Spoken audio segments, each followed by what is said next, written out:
All right, well, I'll start. It's 10 o'clock, so I'll start a little preambling here.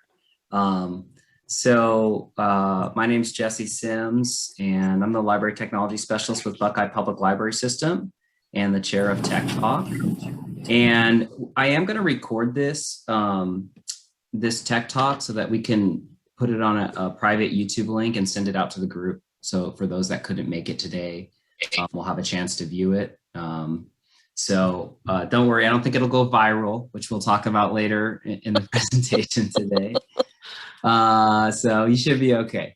So I'm really excited about today's topic, which is basically different social media platforms and how different libraries are using them. A lot of these platforms have been around for a few years, but of course, as government agencies, we can't uptake something the moment it becomes popular. There's usually a little bit of a lag.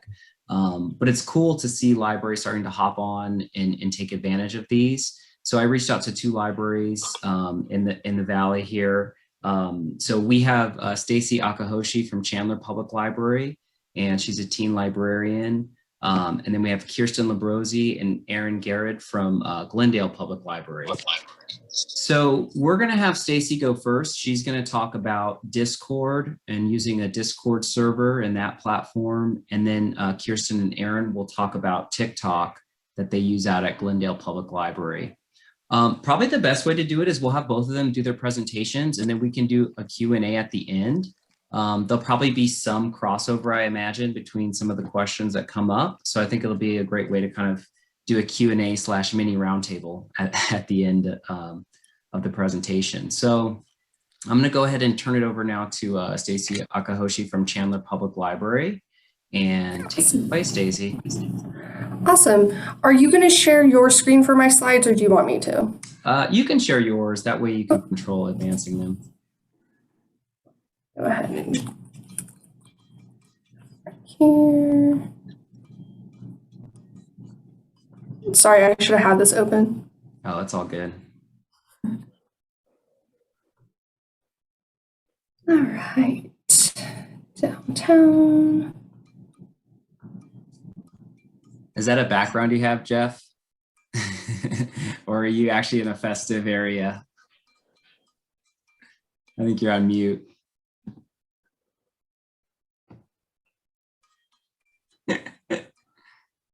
Sorry.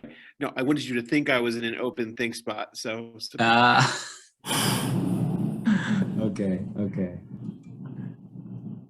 There's share screen.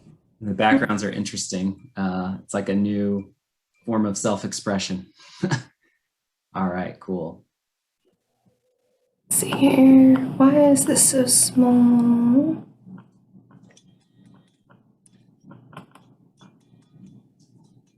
Do you have to press that present button in the corner? Yes, there we go. Present. All right. Can everybody see it? Sorry, I can't really tell. All right, awesome. So as Jesse said, I am Stacy Akahoshi. I am a teen librarian here at the Chandler Public Library. I'm also the Makerspace librarian, but in today's capacity, I'm the teen librarian. So the first thing that I've been asked a lot is, why did we choose Discord? And the reasoning is we have seen a lot of libraries start to use Discord across the nation to communicate with teens. Our teens are already on Discord. In fact, when I brought it up to my teens, they were like, well, what am I going to say to you on Discord, or how am I going to use your Discord? And I was like, to talk to me. Like, you guys always tell me you want to text me, and this is my only option. And so they all determined that that does work. Once I gave that to them, they were like, yeah, great. We want to be able to text you. We want to be able to talk to you in the way we normally talk to our friends. And I was like, wonderful. So we went with Discord because we had already proposed about 3 different programs to use on Discord. And we got it approved not as a social media, but as a programming platform. So that's kind of how we got around that, like, social media for a city. And what ended up happening was we started off proposing Among Us tournaments on Discord.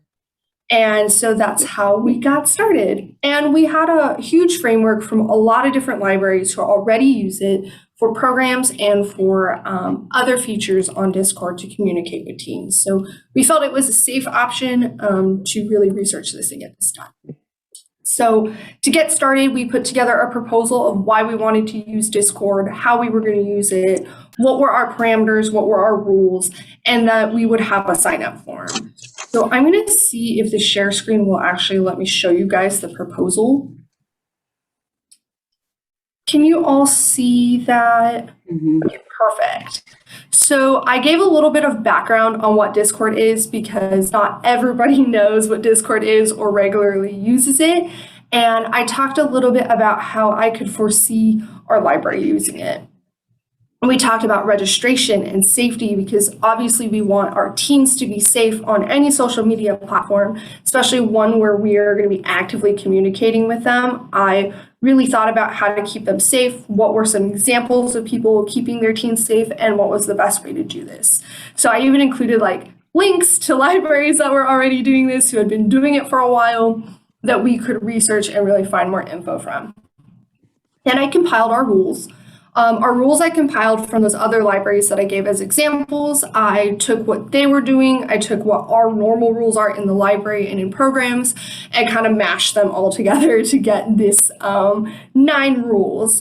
And they are asked to agree to this in their sign-up form before they actually get access to our Discord.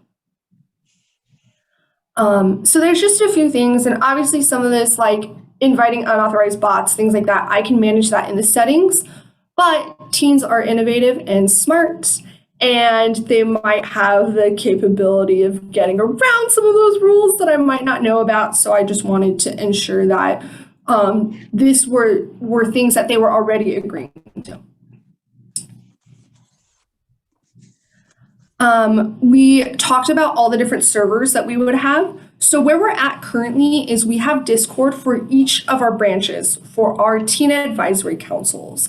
This is how our teen advisory councils have been communicating on a regular basis to our teen liaisons and me, the teen librarian.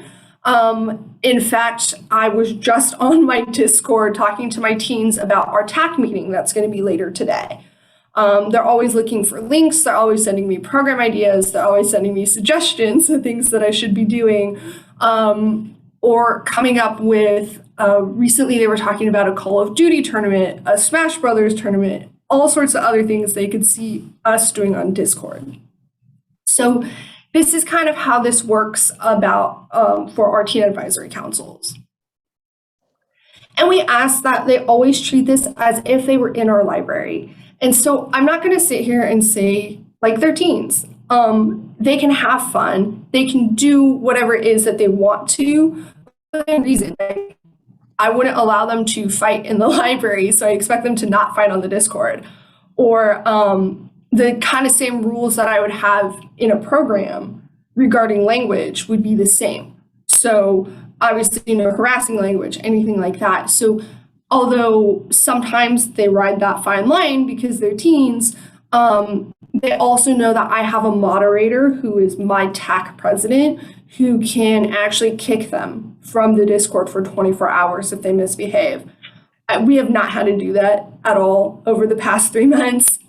They are super respectful of our Discord space so far. And we'll eventually try to go to an all-teen hangout where we will have a hangout where teens can just be there. Any teen can sign up, join, talk about whatever it is that they want to, ask us questions, interact with our librarians, just as they would in a teen space in the library. So that's kind of where we're at, and that will be our next step. Among Us, we've been having Among Us tournaments on Discord. We have done 3 so far. They have been hugely successful. And it's been really, really, really fun to do Among Us with the teens. The program I was hosting for Among Us was actually this week, and the whole 2 hours I was just laughing and smiling with the teens. It was so fun to interact with them in this way because I haven't had the chance to sit in a room with them for a year. And then we're also going to look at putting on a suggestion server where teens from anywhere can suggest ideas for our library, and we also would love to hold reference hours in Discord too in the future. I will send out, Jesse, are you going to be sending out this presentation along with the YouTube? Perfect. So the links will be in that presentation. You should be able to access them from the PDF too. And if not, just let me know. I'll go ahead and put the links in. So let me get back to my presentation here. So that's a little bit of how we did it. And then this is an example of my sign up form. So it just kind of tells them that they have to be 13 to 18 years old. I say 18 because some of my seniors are 18. And so obviously don't want somebody who's not in high school coming in. So that's kind of a fine line that I ride. We ask for their name, their library card number, if they have one, email. Don't use a school email because Discord will be blocked from it. Their Discord account name, so that way I always know that this person who signed up is the person that's in here. And let's say I needed to kick somebody from the Discord and I wanted to go talk to them about why. I have it connected to this so that I can go ahead and go see what was going on with what happened and just talk to them like, hey, don't do that again. And then we asked just kind of like general information. We wanted to know what schools they went to just because we wanted to see, are they actually in Chandler or are we getting people from all over the valley since this is online? We asked if they're a current TAC member because then they would be added to our TAC servers, which are private otherwise. And then those are all of our rules here. We ask that they just click on all of them and then hit submit. But that's as easy as it is to sign up for our Discord here. And it will start to hopefully be a little bit more robust and have more teens in it very soon. Up next, this is just kind of some screenshots of what our Discord is like. I don't know how well you guys can see them on the screens, but we post anything about our grab and goes that are coming up, any videos that our teens are making on all of our Discords. So that way all of our branches and all of our teen advisory councils know what is happening at every branch. They're able to go share it with their friends. They're able to go talk about it. We felt that the best way to get the word out about anything we've been doing with teens has been word of mouth. And so they've created this really cool network where they invite their friends to anything that they are doing through TAC. On the right-hand side, you'll see the Among Us tournament. And this is actually a screenshot from about 3 days ago, right before I ran my tournament. So we have the chat, we use the voice channels for Among Us, and we ran 2 games side by side. And I had 2 moderators in each one where they did this really cool scoring. And I hung out in one of the voice channels and another librarian hung out in the other voice channel just so that we knew what they were saying to each other, which it was all fun and it was really a great time. So some takeaways are the voice channels have been more useful than we could have ever realized. I thought for sure it would mainly be chat because I hate talking on the phone. They love the Discord voice channels. In fact, one of my TAC members has been holding, they're putting together a program right now. So they've been holding impromptu meetings on the voice channels through Discord. They know I can pop in anytime they do them. So they invite me and let me know that they're going to happen. But they've been using that time outside of our meetings to really get their tasks done together through voice. Also, we are doing some teen social media on our Instagram, and they've been utilizing voice to really talk about their ideas and get them down before they start like creating. And that's been a really useful task to use voice channels. I was originally going to not allow them to, but I'm really glad that I did because it's turned into this really amazing aspect of our Discord. It's given us this huge connection to our teens. My teens have been so active this year, and it's been incredibly hard to reach them this year, especially. And having this Discord has allowed them to have that personal connection to me, or that feeling of a personal connection to me, even when I'm behind a screen and I'm not sitting there in person with them. So it's enabled me to interact with them in ways where they are able, where I'm going to where they currently are, where they already feel comfortable in this space and I'm just inserting myself into a different part of this space for them to be able to go on. And they have told me that they felt that they've been able to communicate with me more than they ever have in the past, that they feel that they've been the most innovative this year, they've done the most this year. Our Teen Advisory Council has really utilized this Discord to turn it into so many amazing things for our library. And they send me tons of ideas on what we can do next with this Discord. So currently we're researching teen movie nights on Discord, things like that. So up next, some of the program ideas we have. We're going to be researching a Call of Duty tournament. We've been doing the Among Us tournaments. We're going to research a Super Smash Brothers tournament on Discord. We're also going to try to stream them on there. We will be having teen movie nights. We have done a tabletop role-playing game where they created their own characters. They did a D&D game. They went through a whole thing of that. You be good girl. And then what's next for us? We want to open up that all teen server. We want to have that reference desk for teens virtually. And we want to be able to answer questions, listen to suggestions, just make this more open. But we wanted to do that soft opening with our TAC to really see how this was going to work and how can we expand it from there. If you guys have any questions, here's my contact info. I know we'll be having questions at the very end also. But if there's anything offline that you wanted to talk to me about, you can contact me here.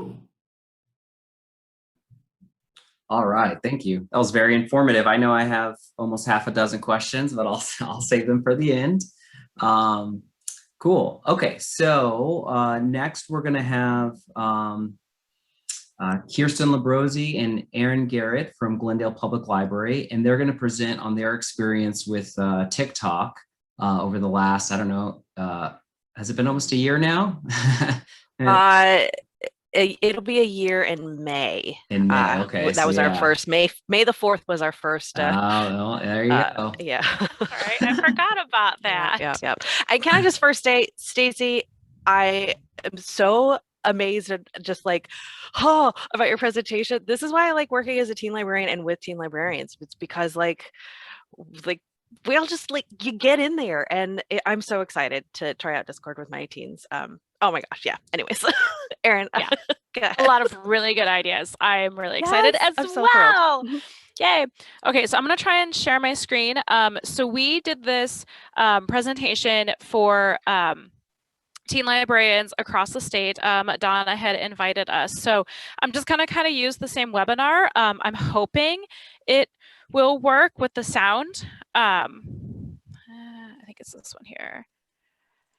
So bear with me because yeah, sometimes it works and sometimes it doesn't. So originally when we did this, we had our entire teen team work on this. So in Glendale, we have 4 locations and we are all part of this. So even though Kirsten and I are the only ones talking today, please know this is entirely a group effort. Every single person on our teen team has contributed to this. And I really think that's part of the success that we have been having with TikTok. So I'm going to kind of go over the why we did it and how we got permissions and all of that, and then I'll let Kirsten take over with how we actually film because she is our director and is amazing at it. So first of all, this kind of came out of and part of the reason we were allowed to do this was we decided that we had to find a way to utilize a LSTA grant that we won before COVID hit. The grant was for $24,700 to refresh and rebrand the teen services, spaces, and programming at all 4 locations in Glendale. The problem is, because we got the grant in late summer, fall, we did all of our research then, and it was actually supposed to be implementing what we were doing starting in March, as a matter of fact. And of course, that didn't happen. So we had to find a way to still utilize that grant. So it kind of started out with take and makes we decided to do. We just did your basics. We did 100 kits across all 4 locations, and we started filming instructional videos, posting them to our city's YouTube library page. The kits became insanely popular. And rarely do we have one left over. We are still doing these, but we started noticing our YouTube views and all of that were going up. So we wanted to find a way to reach our teens. I'm going to kind of skip through some of these so I can get close to TikTok better. But we started finding out when we were filming for the Take and Makes that our teens were responding better to the goofy, funny, weird content versus the more instructional stuff. Hannah did a video here. I won't show you because it's a little long, but it starts out really kind of formal, and by the end, it's her playing squishies completely by herself, and that was one of our more popular ones. Okay, so on to TikTok itself. So first of all, if you don't know what it is, TikTok is it's a short form mobile video. According to them, their mission is to inspire creativity and bring joy. It's basically a social media platform. It's designed to entertain, instruct, share short videos that anyone can edit, upload, and share. So the big difference with TikTok versus, say, YouTube and even Instagram is the average video is only 15 to 60 seconds in length, and most of them are 15 seconds and under. So we're talking really short, quick attention grabbing kind of videos. The longer ones we have filmed have not been as popular. It's because it is meant to be a very, very fast scrolling kind of social media. So why TikTok and Instagram? So we had to kind of justify this to our admins initially. So first of all, we explained that's where our teens are. So at the beginning, March, April, May, June of last year, we all were suddenly hit with this completely different lifestyle where traditional librarianing wasn't working. We had to find a way to reach our teens, still keep in communication with them, remind them that we're here, because at that point, at least in Glendale, our buildings had closed in March. We reopened, late May? I think it was, Kirsten. Yep. So we had to find a way to reach them when we physically couldn't do it. So we essentially said, you know what, this is a form of virtual outreach. We are going to them. It's no different than going to the local middle school at lunch and meeting the teens. It's where they are. It's our way to get a hold of them. So how to get started with TikTok if you're not comfortable. So first and foremost, please get permission from your administration. We had permission from one level of administration, found out later that we didn't have permission from a slightly higher level of administration. Myself and my admin had to do some very quick talking because we were very close to them once they found out what we were doing to being completely shut down. We did some very quick talking and explained a lot of what I'm going to go over here in a second. They said, okay, we're going to let you continue because it's for teens, because of what's going on right now, but you guys are on basically a probationary status. Let's see how you do. A big part of that is, TikTok existed before the pandemic, but not really. The pandemic really blew it up. So it was the idea of a new kind of social media. Any new social media, they tend to get a bad reputation. I even had personal interactions with patrons once they were coming back in that were concerned about us being on there because of, how does she put it? Because of all of the pedophiles and criminals, I think this patron put it, that were on there, and that's where they find you. So explaining to this patron that, it's the same as any other social media. It's the same as Facebook. It's the same as Twitter. You're going to absolutely have that bad element on there, but really the overall usage of this is not that. So, reminding your administration, reminding anybody who questions it that it's a different social media. The other thing is for both you and your administration and your patrons is remember to be enthusiastic and open-minded about this. So our justifications when we went to our administration, this is what got us allowed to continue to film. First of all, we promised we would only highlight library-related material and content, so librarianizing these popular TikTok videos. Which we'll show you some of our examples later. We promised, because this was utilizing that grant, that we would only have and feature teen library staff members. Because again, the grant was really the catalyst for this. So they said, okay. We reminded them that we're using a format that teens are already familiar with, and we're bolstering that teen brand in hopes of bringing in non-library related teens. Funny videos, they hook new users and hopefully they will then stay for the conventional library content. So they may see us being goofy and silly, but think we're goofy and silly enough, they might want to check out what else we were doing and stumble across our take and make videos, stumble across our book recommendation videos. And then we did remind them, this is absolutely virtual outreach. Again, no different than visiting your local middle school and going where the teens are. So how to get started. Basically, create your own account, spend time scrolling that For You page. So that's the initial page when you first get on. Check out the discovery page for trending topics. So they'll kind of tell you a lot of what's going on. And then I used to teach, and I still teach technology classes. The best thing you could do is just start clicking and see where things take you and see where they go. Kirsten, I'll let you take over on this page if you have more to add, and then you just tell me when you're ready for next. Go ahead. Yeah, I definitely take time to just check it out for yourself. What we have done as a team is we all have our own personal TikToks now, and then we've also we have a shared Glendale Teen Library account that we all monitor and keep track of. And having your personal account is really a good way to explore all the different buttons, try filming your own videos, kind of try and fail a couple of times, as I certainly have.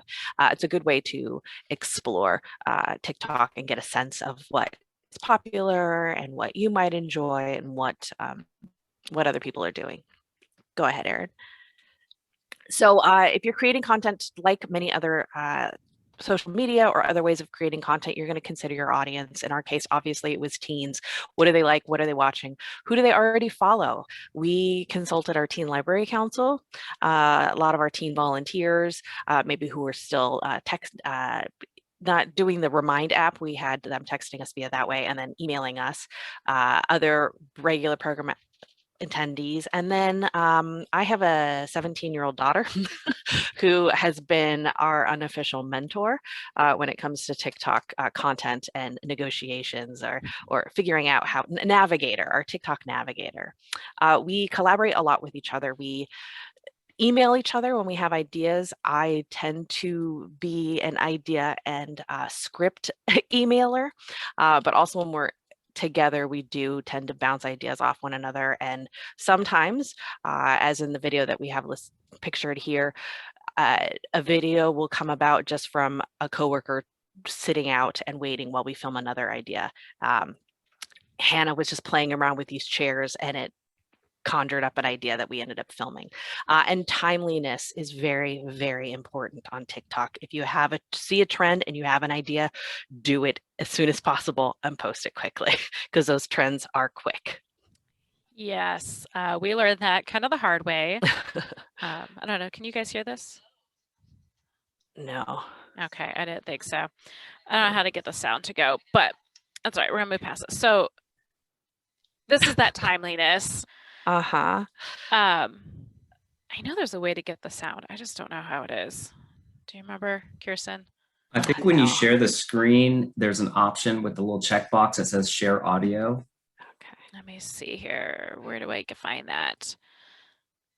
So as Erin navigates that, this is the you. Wipe It Down challenge. And we had an idea of doing this with librarians and playing with buns and glasses and cardigans. But the first time we tried to film it, we couldn't figure out how to do it properly. So we're like, let's wait 2 weeks and then we'll get back to it. And by the time we did, it was gone.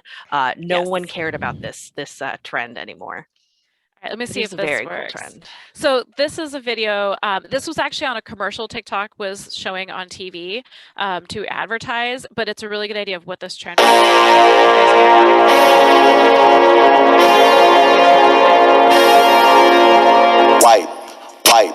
Wipe it down. Wipe it down. Okay, could you guys hear that? We could hear it. It was pretty loud. Cool. Yeah. Okay. Sorry. But the idea is you wipe the screen and there's, a different looking librarian. As I said, by the time we were ready, Erin had figured out how to film it. We were seeing videos of people going, hey, do you remember that Wipe It Down challenge? That was so long ago. And it was like 2 weeks. Yes. So yeah, be quick. And be quick. And then the other thing is, in order to be quick, if you don't know how to film a challenge, don't laugh. Google it. I always Mhm. joke with people, don't tell anybody that your librarian Googled, but seriously, that's they have tutorials. And this would have been a really cool video, but we were too late at it because we were embarrassed to Google and thought we should have been able to figure it out. And it should have been a really cool video, but yeah, we totally missed our window. So be timely. Don't be afraid to look it up. Mhm. So filming, who's on camera?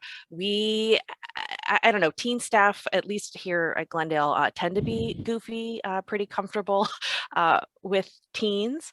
And so you want to focus on that. If you don't have a big teen staff, for example, we didn't say this at the beginning, Erin's the teen librarian, or teen Oh, adult yeah. librarian at Foothills. I'm the teen librarian here at Maine. And then Hannah and Alex are both the teen staff, teen librarians at their locations. And then we have various library assistants who work with teens as well. And so those are the people that we've brought in. But if you don't have a big teen staff, which a lot of us don't, get staff who are comfortable being goofy, and most preferably those who are going to be working with the teens you're seeking. You all have staff that are not comfortable with teens. That's fine. Don't ask them to be in your videos if they don't want to, but a willingness to throw out humility is a great thing. The teens really enjoy seeing us on their FYPs, their For You pages. I don't know if enjoy is the right one. They like cringing at adults that they see. And it's really fun when teens will come in and say, hey, I know you. I saw you on TikTok.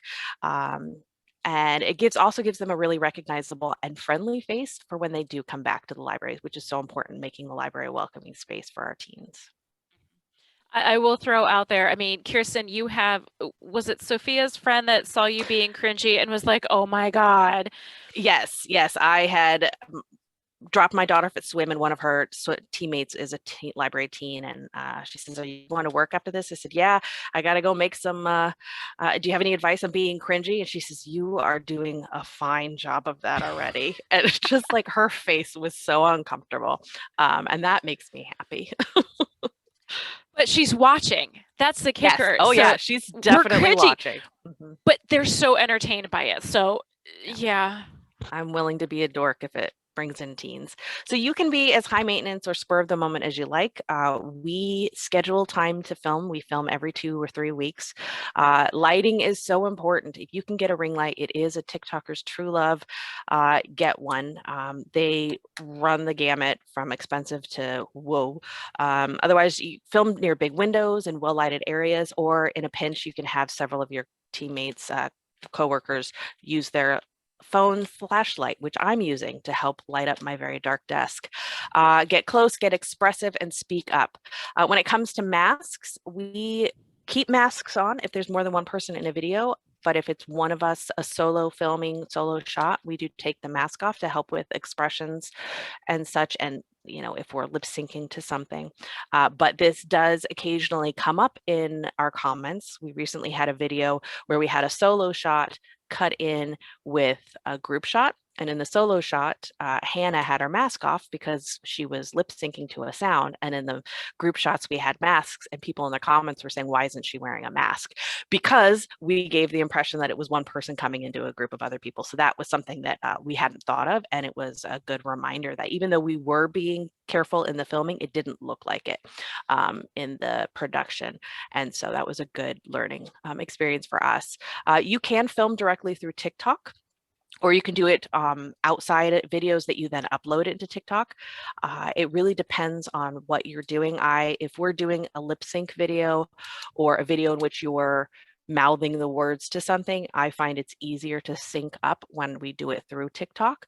But if you're getting more elaborate with your shots, or you're using CGI of a sort, then it's easier to film on your outside of TikTok. Either way, always do it in portrait mode.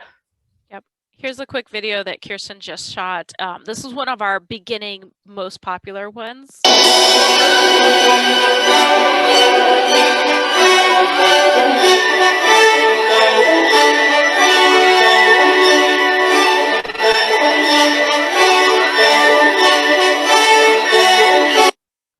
And the teens really love that one. Yeah, and that one was something, I was doing that, and I thought, hey, I wonder if I just do a time lapse of this. And so this was an example of one of those spur of the moments. Yeah. The other thing I'll mention with the mask one that we were talking about, where we had a slight issue, the funniest thing of that is people were upset, but because we were so careful in all our previous videos, the first assumption on several of the comments is they green screened her in. And we went, We are not talented no. enough for green screen. Yeah. Sorry. So we responded, but it was nice to know that they assumed not the worst, but they actually assumed better, which just goes to show, because we had been very careful throughout this entire filming. So people kind of knew what we were like and assumed a better option.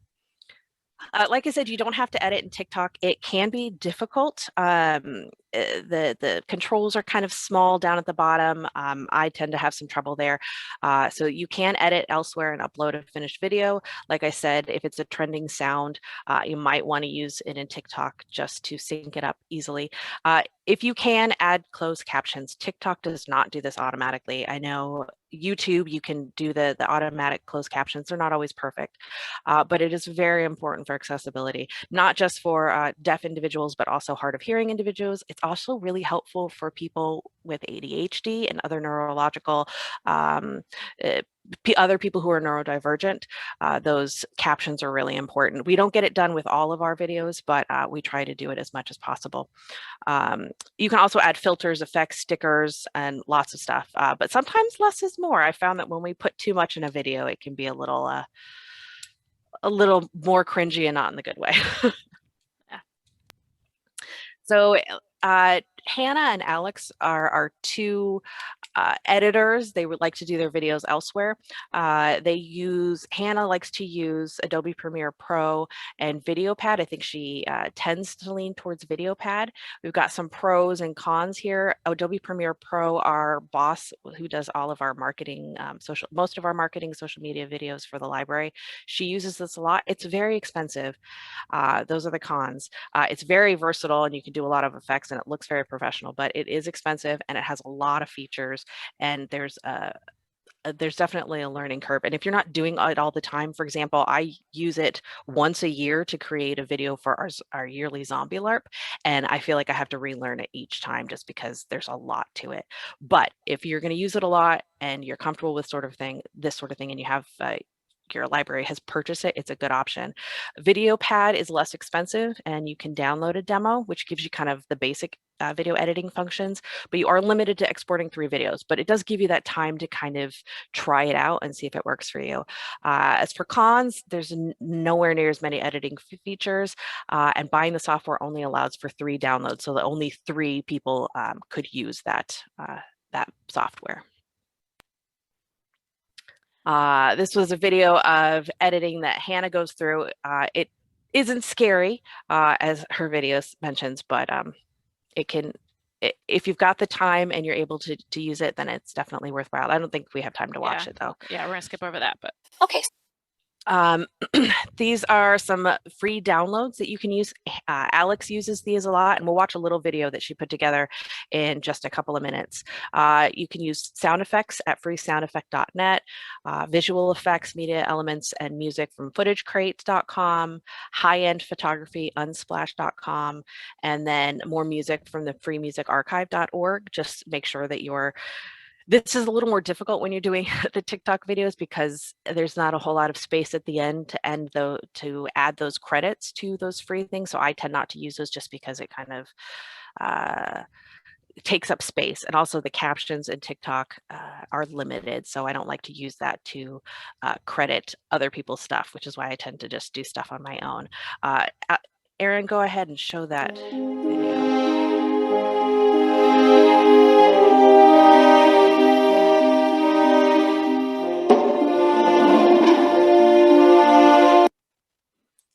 So Alex just did that in 3 minutes, and then it takes 2 minutes to convert the video. So that's definitely an option if you're better at that stuff than me, for example. As far as posting goes, be consistent. You want to do it at the same time every day that you're doing it. Remember your audience. We were initially posting at 11 to 12 during the summer, and we shifted that to between 4 and 5 now that once they went into school.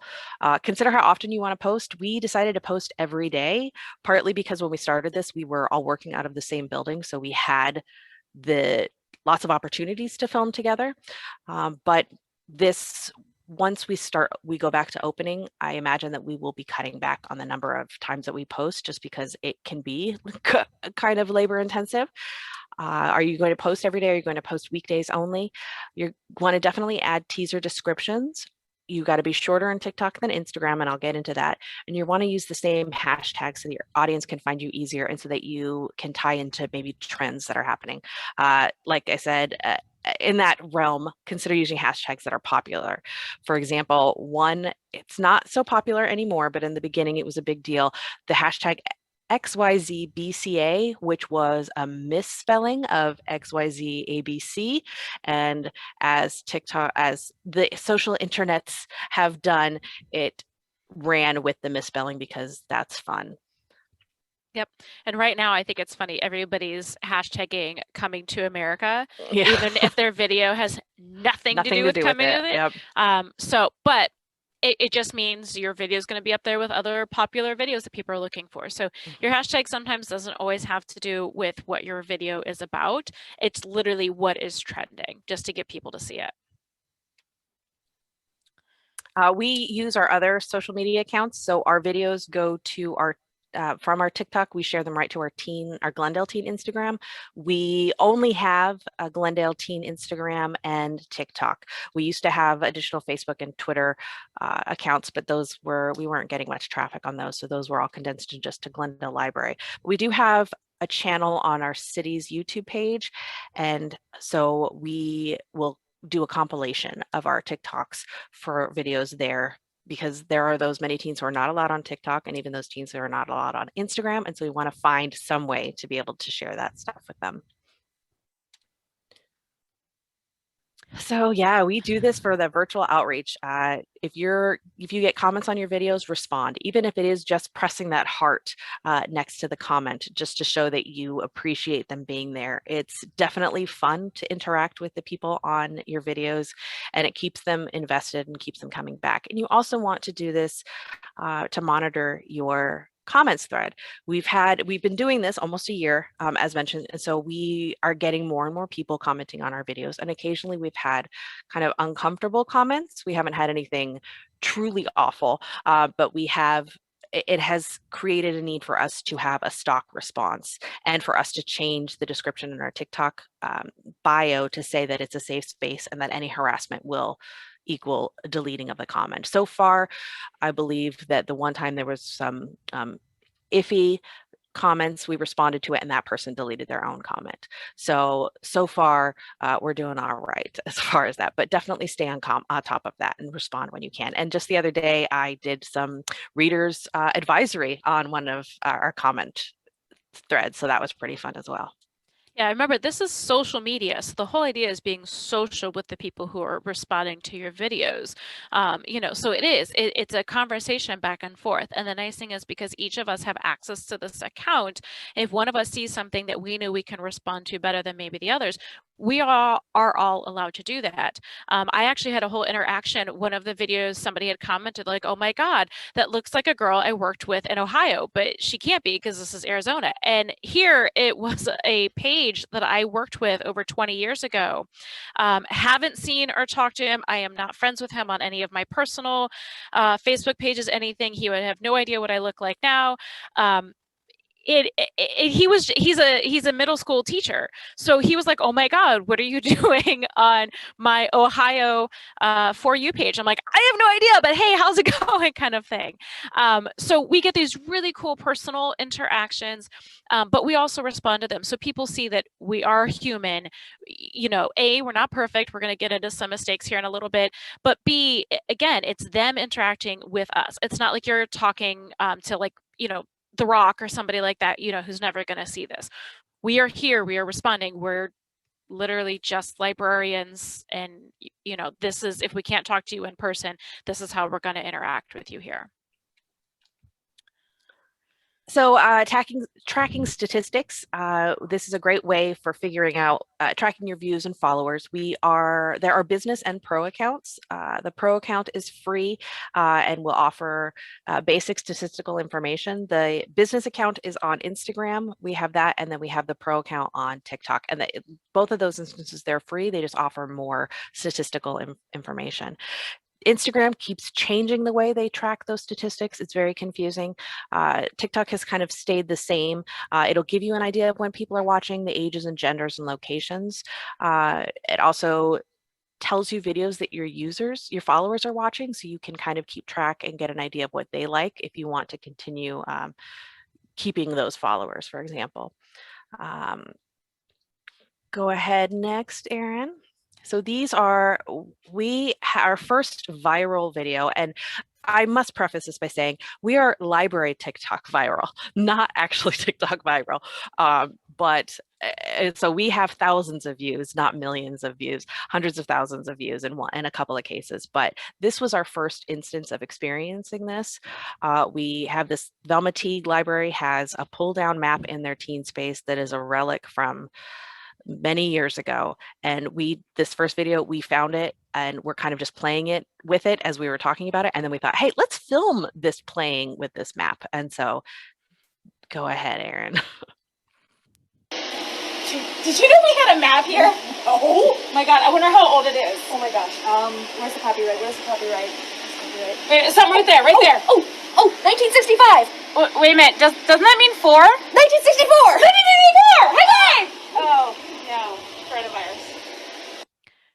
So we should mention, apparently we don't know Roman numerals. It's 1984 for the official record. 1984. We did correct it. We did correct it. But so we were just goofing around with this, and it overnight started getting, like, before this we would average 2, maybe 300 views. I can't remember what the initial numbers for this, but it was 1,100 and then 2,000 and then 3,000. It was just perplexing us. Yeah. So the same day we filmed this first video, still goofing around with it, Kirsten filmed this second video. I remember when this was all farmland. That's all it was. That one. Yes. So that first one probably had about 8,000 views. The second one, it was 20,000, 30,000 views. And via our personal text message string, we're like, what is it? Is it the map? Is it a map? Is it really just the map that's making, so we through that talking over text, we came up with this third video. And that one reason why I think that middle video did so well is it's very, very short. And like we were saying, TikTok, it heavily favors a quick swipe through. And so those short videos that have like a punchline and done, those do really well. So trying to figure out why these did so well when all of the others didn't resulted in this final video. I don't understand. I don't understand. I don't understand. We don't understand. Help us understand. Is it the map? Why the map? Why not the map? Ooh, the map. The map. Map. So as you can see, those videos, the numbers we were saying are lower. Currently, the first one is around 8,000. The second one is, I don't know, maybe 30,000. 31.6. All right, yeah. So and 31. This final one hasn't broken 100,000 views, but it went nutso. Yeah, that one went to 96,000, almost 97,000. Again, nutso for library TikTok. Yeah. Not for regular Seriously. TikTok. No one's going to be interviewing us for any television shows anytime soon. So these did numbers well. are not reflective, by the way. These are from back in November. Yes. So this we talked about all of this, that these were just random kind of off the cuff videos to start with. And then that final video was scripted. And then that one just took off. All right. And what we What learned we from this learned. situation is that really it can take one person with a lot of followers. That third video, there is a gal that does cosplay.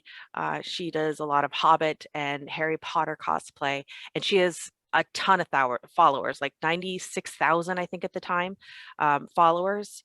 So her commenting and liking our video, we think hit some sort of uh, algorithm in TikTok. And so I think that boosted our video. And then once that video became popular, people would go to our account and started watching our other videos.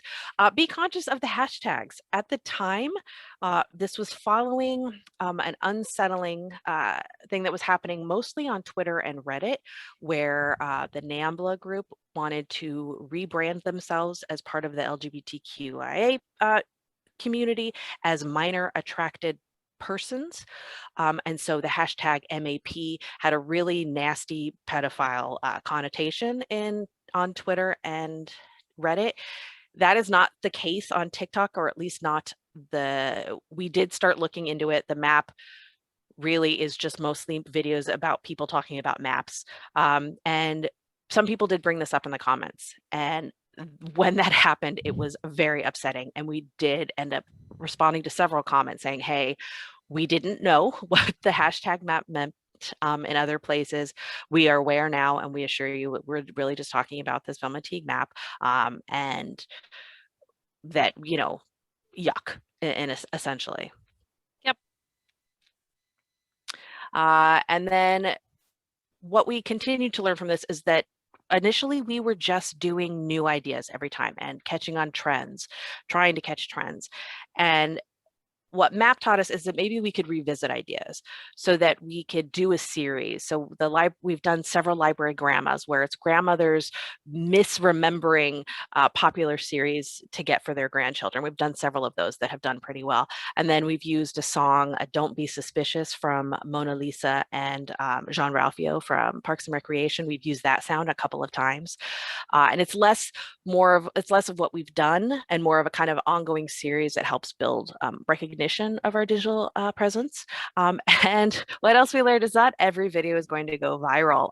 We went from that 92 views to several videos later, only getting 36 views on a video. And that was upsetting. I have to keep reminding myself, it's fine. That video didn't land. Keep posting. Yeah. And I mean, we have had other videos go, amazing. Kirsten has been a star lately. We had our first video break 100,000 views, which is the one, funny enough, that people were concerned about our coworker Hannah not wearing a mask. We're at almost 129,000 views. Kirsten did this really funny, cute one where she didn't know what to wear, so we hold up book covers like she was wearing the cover. That's hit almost 46,000 views. But interspersed throughout there, we still have other videos that hit 200 views, 400 views. And it's really disheartening to see that. The short answer is with TikTok, there's no real rhyme or reason. Unless you're like popular across other areas or something like that, where people are following you because you're you, people are just stumbling upon us, either the sound we use, a hashtag we use, and it blows up, and then they don't care. They don't come back. The other thing is we have found we are reaching not only our teens here in Glendale, we're reaching our teens in Maricopa County. We're reaching teens across the country, and even cooler is we're reaching teens across the world.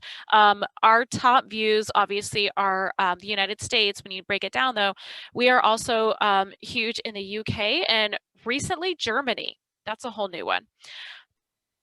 None of us speak German, so FYI, it's always in English, but so we are having a lot of teens saying, oh my gosh, I wish you were my library. And we're like, well, go visit your library. Even better, we have people going, I can't wait till you guys reopen. I miss you. So we are able to show our administration and, the higher ups, especially in the city, that look, what we promised, we're delivering on. We're reaching our teens where they're at. We are we're promoting our programs because we do the Take and Makes during Black History Month. We each filmed a video of us reading a description of books that we recommended. So we're pulling in actual programming videos and sprinkling them through us pretty much being idiots. Or just being ourselves, I guess. I wouldn't call us idiots, but being our goofy, weird teen librarian selves. So people are coming for that funny, goofy content, but they are actually staying and finding. Our YouTube videos have more views since we started TikTok than they did combined before that. So they are coming for us. They are looking for us.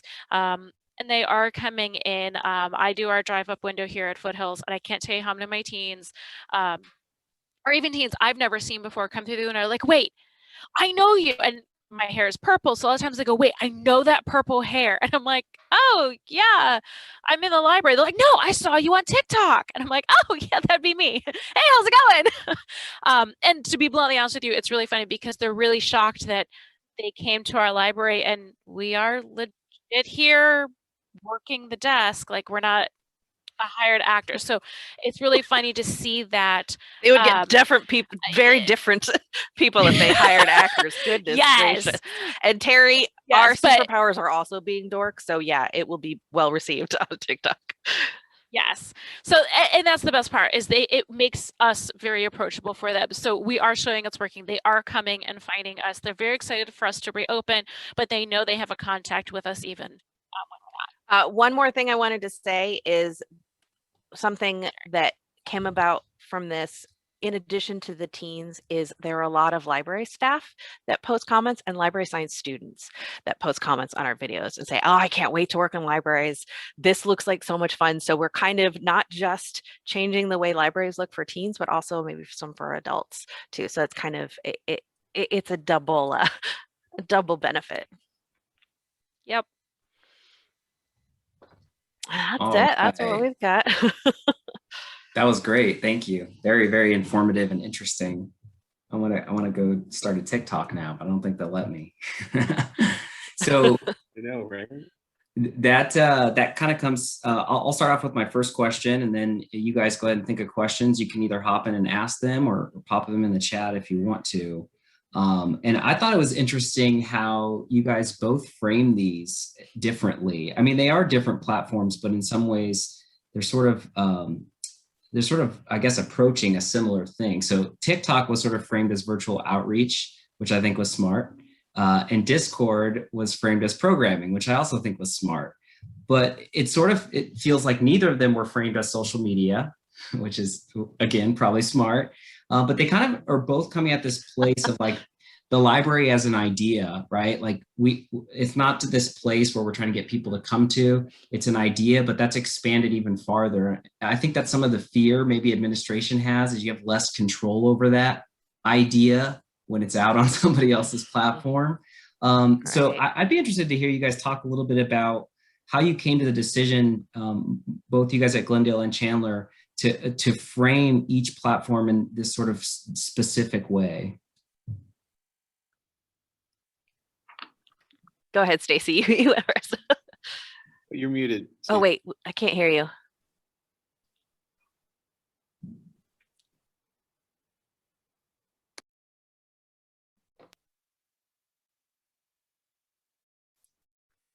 Well, she's looking. I guess we could kick this off while she's working on that. So I became kind of the point person for our administration at Glendale purely by bad luck. So what happened was we initially got permission from our library administrators. And they were kind of okay with it because we had already had the Facebook, we already had the Instagram. They're like, okay, stick along with that. You guys will be fine. What happened was we got more involved with our city departments, posting specifically on our YouTube page, and they kind of stumbled on our TikTok. The reason they stumbled is somebody mentioned that they were getting, like, they get, a couple hundred views on these beautifully curated videos. We post essentially nonsense and it blows up. So it got brought to their attention because we were getting so much attention. And it kind of came down with, wait a minute, we don't have control over this. We're not comfortable with this. We've got to stop this kind of thing. And it happened on like a Friday, and I happened to be the only teen staff person either working that day because there was vacations, people off, whatever. So my admin came to me and she's like, look, we need to craft a response to explain why this needs to stay besides the fact that it's getting views. So her and I chatted, and because we were able to frame it as specifically as virtual outreach, so it worked like a program. We made those not concessions, but explained this is how we're going to do this in a professional way, promising that this is not something we are hands off with. It's not like we post it and then have nothing to do with it. We are all constantly active on this TikTok. We respond to the comments, good and bad. We police ourselves. We have posted a couple of videos that we found kind of like an oops on it. It's immediately taken down without question. So because we police ourselves, because we still act in a professional manner, we are showing both the city and the libraries in a positive light. And because our goal, I mean, we are literally teen librarians. Our job is to work with teens. I'm not sure if this ever would have happened had the pandemic not happened. And then because we had the grant, that kind of was the final push. I went when we were talking to the city about why we had to keep this. I'm like, look, I have to keep this grant. Do you want me to hand them back $25,000? And they were like, well, no. And I'm like, okay, well, we still have to fulfill the grant. This is how I can fulfill it. So initially it became, okay, you have the grant. We don't want to give money back. Please yourselves do this. I can see how this would work as virtual outreach, again, explaining, I used to go to my local middle school during lunchtime. I said, this is no different than that. I'm even posting at the same time that I would normally be doing that. And to fulfill this grant, they were like, okay, probationary period, we're going to count this as outreach. For the record, the grant has since obviously ended. We're still on probation, I'm pretty sure, and probably always will be. But they've been more okay with it now because we have shown that it is working. It's working the same as the outreach, and that we are policing this. So if something comes up, we are handling it. It's not like anybody's going to them and going, did you see what they did? Kind of thing. We are catching it and working through that. So that's kind of why and how we came to that point, and it's worked from there. And I think I imagine this is an issue with teen librarianship everywhere. Is I feel like we're a department that really has to go out to find the teens. Parents are going to bring little ones into the library. That's a pretty, ongoing thing. Adults less so maybe these days are coming to the library for other things, but teens, like they don't generally come to the library unless their parents make them, or maybe if they're across the street, but even then. So we really do have to go where teens are. And Linda, as you mentioned, yeah, this was where we knew our teens were, mostly because my daughter was on TikTok all the time, and she was on Discord too. She is on Discord too, but that scared me less than TikTok did, I guess, because of the gaming element, I think. But that was really the push, is they can't come here. We can't go to them. How can we get to them? And so that was kind of the virtual outreach aspect of it. Yep. Can you guys hear me now? Yes. Cool. I went and grabbed another camera with a different microphone. Yay. So for us, we started off by wanting to do tabletop game playing online, and we were in the middle of a pandemic. It was like, we obviously can't do tabletop in the library. We knew that this was a way to reach teens. We knew it was something teens wanted to do. They had asked for it before we shut down, and then we were like, well, how are we going to do this? And people here at the library in their personal lives were like, well, I play that on Discord with my friends. And so then it was proposed as we do a program on Discord. And I looked at that one program that we did, and that was all anybody was going to do. And I was like, well, why don't we do more? Like, we have this library account now. We've been approved to do this one. Why don't we approve to do more? Because teens are on Discord. My teens want to text me. I don't have a text option for them. Like, I can text them, but they can't text me back. That's not great. So I just started researching libraries on Discord. And so much came up. And that's when I was like, hey, we could actually do this. There's this framework, it's working in other libraries. Why can't it work here in Arizona? And so that's kind of how I got through that. And from there, it was really writing out what those rules were going to be, because people were very scared. Like, teens aren't going to be able to text you. What are you going to do? What are they going to say to you? Who's going to monitor this? When are they allowed to text you? Or do you have to be on at all times in the middle of the night? Do you have, like, all those sorts of fears? And so once I started putting rules on it and showing what Discord actually does and does not allow, that really helped. I also have a friend who runs a podcast, and they have a Discord for their podcast. So I was also able to give examples of other uses other than specifically gaming, but like for communication.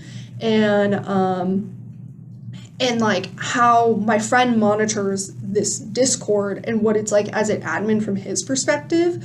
So that was also really helpful for me to know what I was getting in as the admin of this Discord. And then what rules I really needed to have, what was the wording. Like when you go tell admin that you can kick a teen from Discord, it doesn't sound great. They were like, you're what?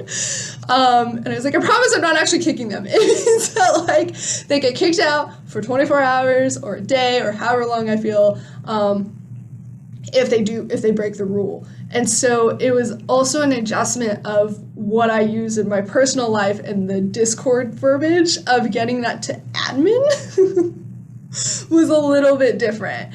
That was really funny because my manager was reading through my proposal going, what does this mean? You're going to have to explain this to everybody. I need you to use different wording. And they were like, even if that is the word kick, it doesn't sound great to the city when you're like, I'm going to kick teens.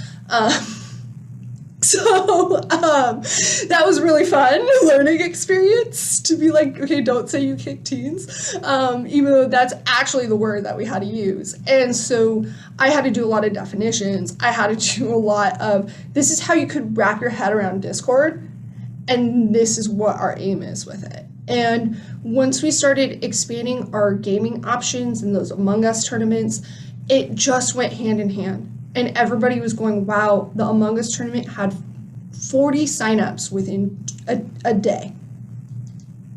Our first one. And everybody was shocked. And we had 37 teens show up to that program online. And it just proved to the library, it proved to our programmers that this was the place to be for teens. This was the way we could do it. And they've seen the results this year. I don't know if anybody got to talk to anyone from Chandler at the Teen Summit, but a lot of us were saying how we've had the most enthusiastic teens this year than we've ever had in the middle of a pandemic online, where they can't come in here, we can't talk to them in person. And they have done the most, and it's partially due to these communication platforms. And so I think once we adjusted our wording, got it to admin, and then proved ourselves, and then also proved that we can monitor this, that if there was something to go wrong, I was going to be there to be like, no, this can't happen. How do we fix this? So again, it's that monitoring, proving that we can do this. We can ensure that it's a good time, that it's really fun, but that there's other things in place, policies in place on how we handle it after. All right, thank you guys. It is interesting that the pandemic has forced us to try different technologies that are pushing us closer to where teens are and young adults are, which probably would have taken us another 4 years to get there. So I have some more questions, but does anybody have any other questions before I ask any more? Again, you can pop them in the chat, or I'll leave 10 seconds of dead air time if anybody dares unmute themselves and ask a question. I have a question. Yes. Stacy, so you mentioned that y'all share videos between the chats. Like, do each of you have your own? You mentioned that each of the TACs have their own Discord channel. How do you share back and forth? How do you know what to share? I can actually show you guys our Discord. That'd be awesome. let me screen share here again.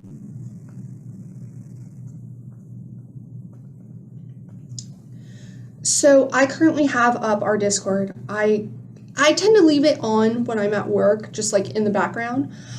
You can see here that this is the Chandler Public Library's account, but I just adjusted my nickname for my specific like server. So you can see all of our servers over here. We have quite a few.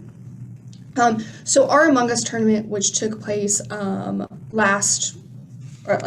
literally on Tuesday, and I need to kick them all, today actually, because we don't leave it open very long. We just give them the chance to kind of finish up, make sure that we got who won and things like that. So what we do to share, let me actually go back to mine. And one of the things that we will do is our different team librarians will go in and say like, hey, share this with your TAC team, thanks, Miss Jen, so that my TAC knows that this isn't from me, but it's coming from like the library account. So we'll share different things like that and make sure that they see that. And so what I'll do then is I'll go in and I'll just say like, hey, everybody go check this out. And sorry, they have talked so much in here and I'm trying to find a specific one, and okay, there it is. So here we tagged everyone and we just said, Tuan emailed me and was like, hey, can I send this in your Discord? And I was like, yeah, go ahead and do it. So we actually have access to everybody's Discords, but we don't actually look at everybody's very often. I'll kind of go through every once in a while just to make sure like everything's going fine, but I haven't seen any issues. We all use it differently between our branches, which has been really fun to see because we all have different uses. So like this channel has decided not to put up more text channels. They are the ones who use the voice channel a lot. Whereas like mine, we have all these different ones. And as an example, they're working on putting together a resume resource for teens specifically. And so I can actually go through and see what are they actually working on. If they email me separately, what the person who's leading this group will do is send them what I said through an email just so that they are communicating themselves even without me around, knowing that I can come and look at this.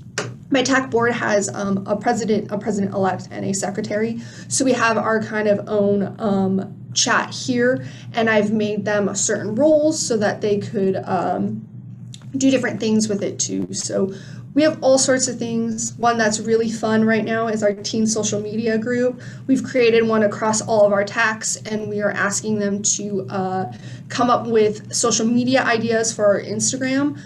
They have been fairly active in it and had some really good ideas so far, and it was really just, it'd be really hard to pull together a meeting from all 4 different branches and like taking select people from it, whereas with Discord we're able to just kind of go ahead and do that. So when we specifically share, we just log into our library account and go from there. In our Among Us account, we do have our teen liaisons do have our personal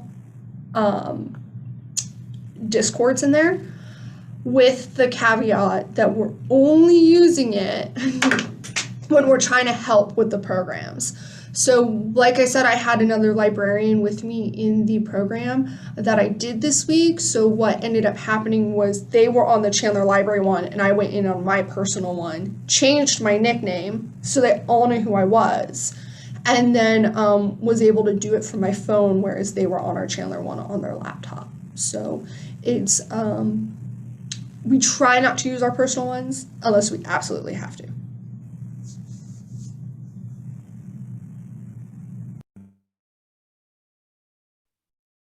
All right, thank you. So I think I have two final questions here, unless I see anything else pop up in chat. One is technical and one is philosophical. So I'll start with the technical one first. And this is for both Glendale and Chandler, and that has to do with records retention. I know with Facebook, we have specific rules on how we do records retention. I heard you mention a couple times on TikTok, things were taken down. Same with Discord, if somebody's kicked, I don't know if it keeps their previous chat or not, but so I had a question about that. And then just the philosophical one is, should librarians be content creators? And how do we keep that fine line intact so that we're not just being forced into content creation?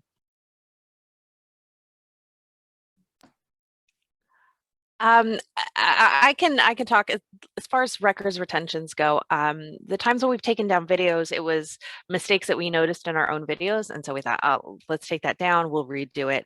As far as comments go, what I've done, it's only happened a couple of times. I screenshot the comment that is in question. I usually do the screenshot with the comment that how we've addressed the comment. If we feel like this is a, not a casual, oh hey, we just made a mistake here, or oh hey, this is not really what that meant. The time when we addressed a specific issue, I took a screenshot and I saved those and as part of our teen Google account.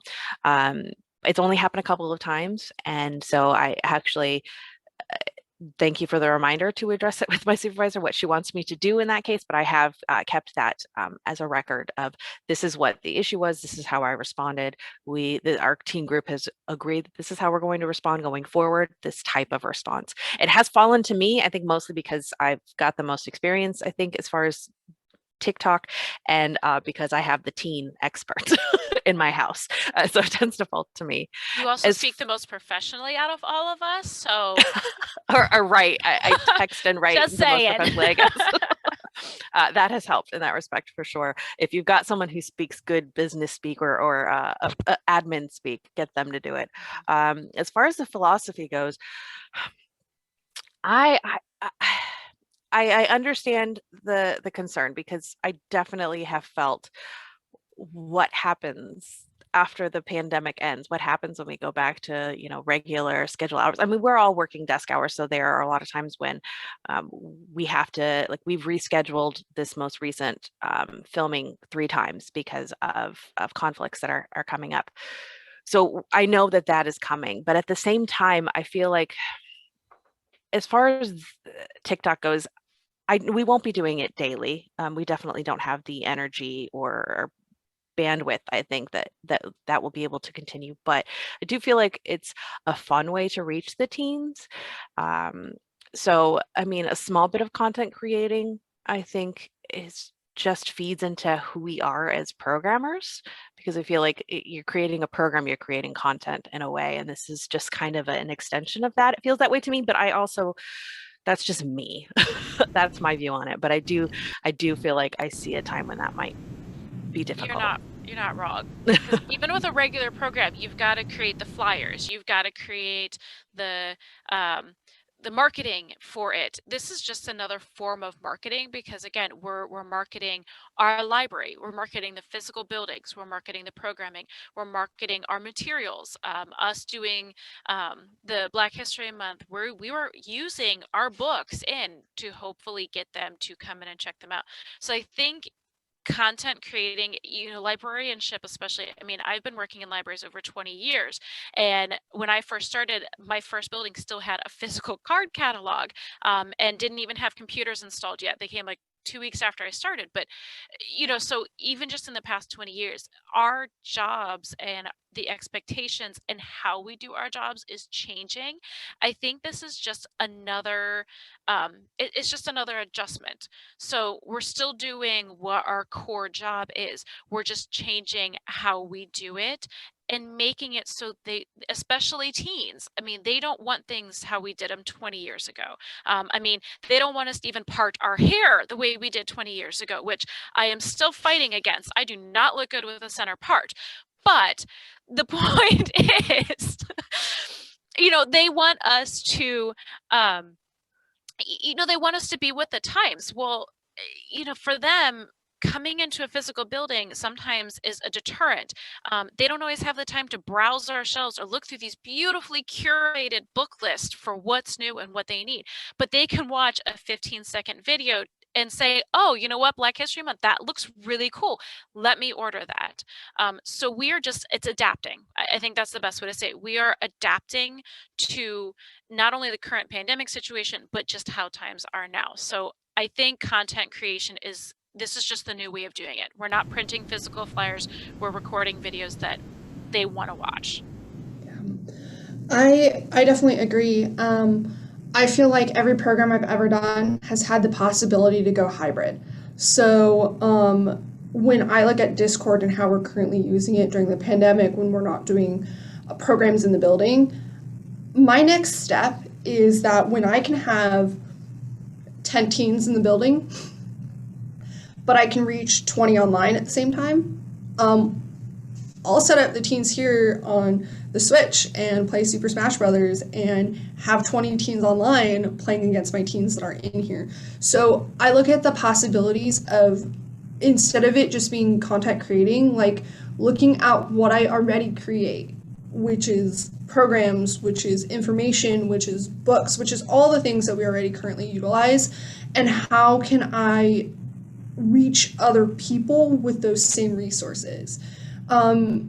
I've heard a lot of fears from teens about coming back. I've heard a lot of fears from teens about being in public spaces. I've heard a lot of social anxiety from my teens.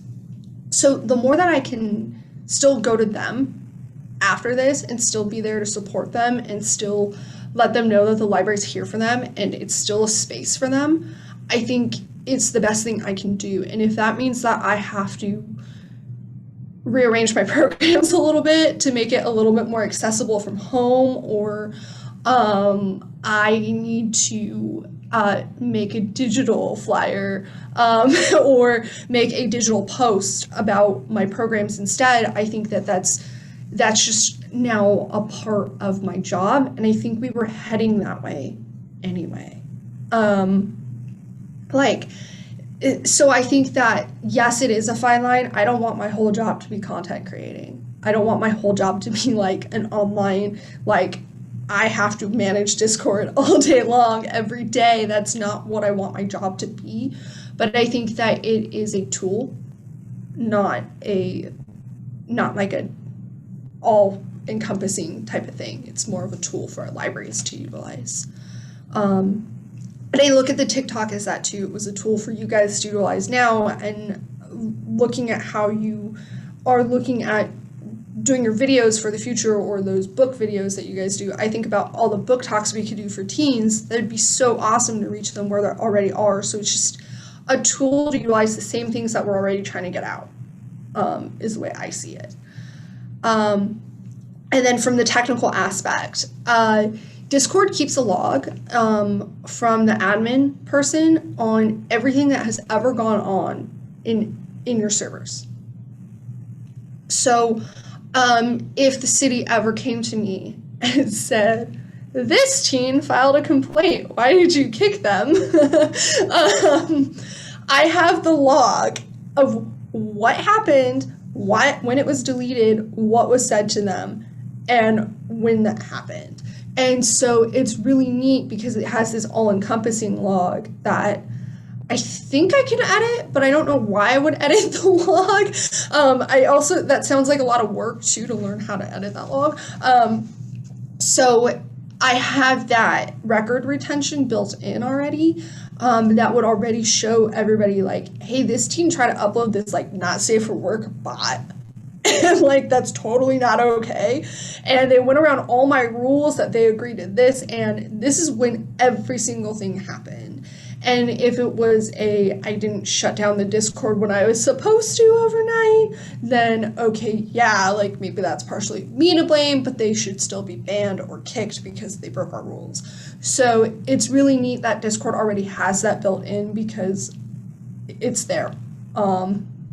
I will now look into double checking when does that log ever end, or how much storage is in that log, and is it like 6 months, is it a year, is it years?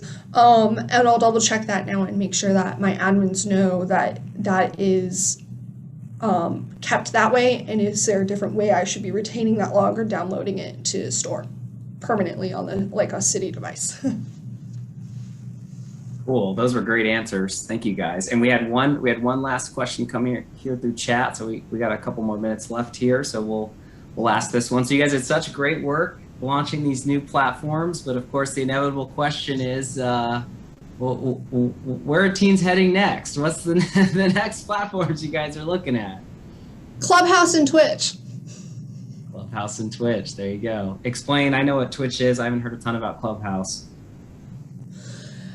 So Clubhouse was created by Elon Musk and is an invite-only app that celebrities and Instagrammers and influencers are all using. It's a Clubhouse. I see. Mm-hmm. And invited to the Clubhouse. Yes, and there are scams and stuff that are happening on Clubhouse, as with any new social media that happens. But I recently saw this really group of innovative women who are teaching teens how to stay safe on Clubhouse and inviting them for free to come to their workshops, to get into Clubhouse, learn how to be safe on Clubhouse and how to tell if something is a scam or not, how to find free things on Clubhouse rather than having to pay for things. I recently also saw somebody hold a library meeting on Clubhouse. A librarian I know who is kind of in the art industry got invited due to like his art industry connections and went ahead and did this like diversity and inclusion workshop for librarians on Clubhouse. And so I was like, ooh, I can get invited now. So that is where I think teens are heading now. I've heard a lot of buzz from teens in general, just like on Twitter and on Instagram over Clubhouse. And Clubhouse sounds like that new, we're waiting for that full release type thing to come out in order for it to be really, really out there. And then Twitch, I think about streaming my gaming things on Twitch, which can also integrate into my Discord. So everybody on my Discord feed can see what we're doing on the Twitch feed, and then we'd be able to integrate them into our Switch, into our PS4s, and do all that. Again, that would be a definite conversation about streaming and wording and how do we integrate this and how do we ensure everything's safe and, you know, what does that look like? But that's the next thing that I plan on looking into. And then Clubhouse, I'm just going to keep my eye on because I don't really want to invite my teens to a place that they're not invited to yet. So I just want to wait a little bit.